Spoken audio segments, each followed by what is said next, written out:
Las Vegas is a race that was, well, expected maybe by a few audience and one man among the drivers who openly said it in an interview, Daniel Ricciardo. Well, we have it now and we are going there the very next week before the season finale.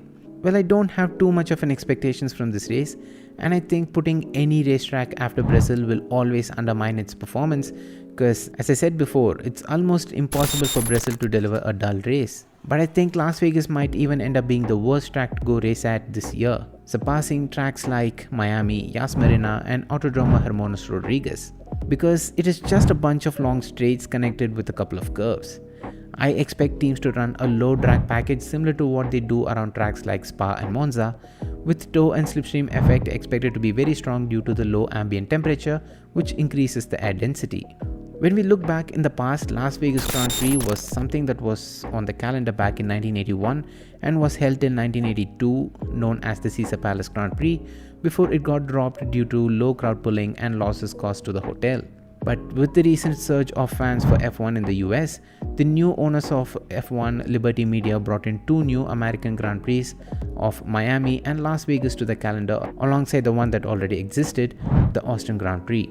One of the main reasons Las Vegas didn't stand a chance of being successful back then was its awful track layout and that it was basically held on a parking lot.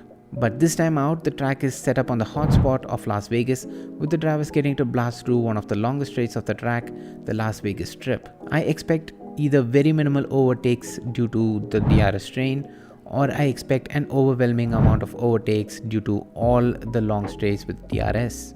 The Las Vegas is not a track for racing purists. I think even the drivers are aware of that. It's more for the show and business than anything. I would honestly not be surprised if you walked out of the Las Vegas Grand Prix weekend with a bit of disappointment. I'll be walking into this race weekend with low expectations, so anything that happens either could surprise me in a good way, or at least I can walk out of it with not being too annoyed. But seeing our favorite cars and drivers go fast is the real entertaining factor. But again, to compliment each team for putting their effort and time into designing these cars, they should be run on a proper racetrack that was built for proper racing and not a public street turned into a racetrack for monetary gains. I have a separate problem with F1 dropping some of the fun old school racetracks for these street tracks and tracks like Miami for corporate reasons, and shying away from signing some of the great circuits that were once on the calendar like Portugal and Turkey, which I'll make a separate video on to talk about later. Coming back to this, yeah, I think because of the basic structure of the circuit, it doesn't entice me in a way to be excited. For some reason, this is not a track that I'm excited that we are about to go racing this year. But one thing that I expect to be interesting would be the qualifying, with the drivers trying to find a way to get some slipstream to improve their times, whereas the competitors trying to avoid to give slipstream as it is too effective. So yes guys, this is a very short little video that I thought of doing to share my thoughts on the track that we are about to go racing for the first time. Though I have a rough idea as to what to expect from this track, I don't want to be too judgmental before I get to see how the track is to race.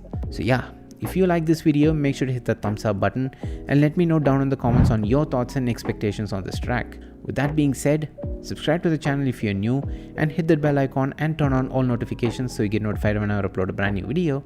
It's me, your boy Urban Cars, take Vinesh, and I'm out. Love you guys, stay safe, peace.